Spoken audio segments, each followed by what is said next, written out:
শ্রদ্ধে মহান ধর্মপ্রাণ বৃহত্তর কুচবিহারবাসী। তো আজকে মুই গীতার একটা অধ্যায়, প্রথম অধ্যায় শ্লোক নাম্বার 20 নিয়ে আলোচনা করি। তো যেটা আপনার অধিকারী দর্শন জ্যোতি বইতে দেওয়া আছে।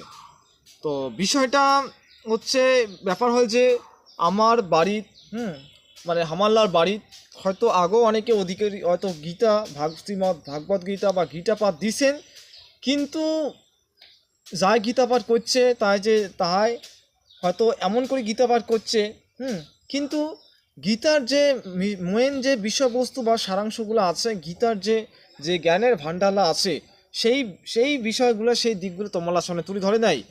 কিন্তু আমরা জানি ভগবান নারায়ণ, ভগবান বিষ্ণু তো স্বয়ং দাপর যুগে শ্রীকৃষ্ণ রূপে আবির্ভাব হয়েছে, এবং যে গীতার বাণী যে গীতার জ্ঞানটা দাপর যুগে আবার আমাল্লার আগত তুলে ধরছে।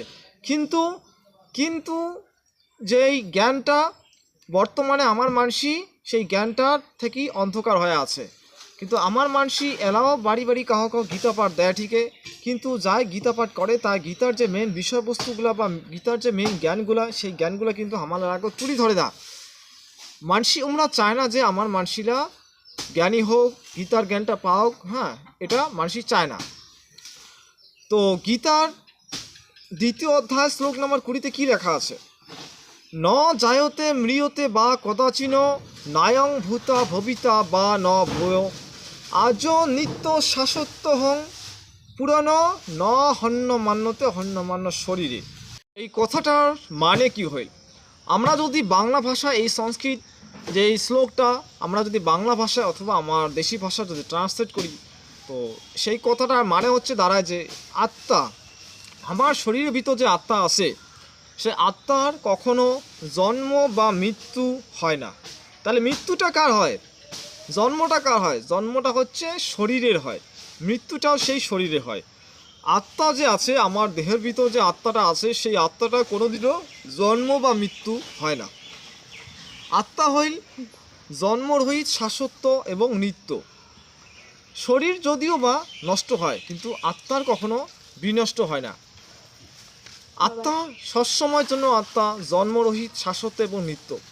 তো এই যে গীতার যে জ্ঞানগুলা, ঠিক আছে, এর মাধ্যমে আমরা কি জানি পাইল যে আত্মার কখনো জন্ম বা মৃত্যু হয় না। মৃত্যুটা কি হয়? মৃত্যুটা হচ্ছে হামাল্লার শরীরের মৃত্যু হয়। ঠিক আছে, তো ঠিক আছে, এই জন্যই যে ভগবান শ্রীকৃষ্ণ যেই শ্রীকৃষ্ণ রূপী জন্মগ্রহণকারী ভগবান শ্রী বিষ্ণু, এর মাধ্যমে এই জ্ঞানের মাধ্যমে আমাল্লা জানাইছে যে তাতে করি আমাল্লার কারো মৃত্যু বা কারো জন্ম মানে কারো মৃত্যু শোক করার কোনো কারণ হয় না, কারণ কারো কোনোদিনও মৃত্যু হয় না। মৃত্যু শুধুমাত্র শরীরটার হয়, মৃত্যু আত্মাটার বা সেই ব্যক্তিটার কোনোদিনও মৃত্যু হয় না। ঠিক আছে বন্ধুরা, সবাই ভালো থাকবেন, সুস্থ থাকবেন। আজকের মতো এই পর্যন্তই। ধন্যবাদ সবাইকে।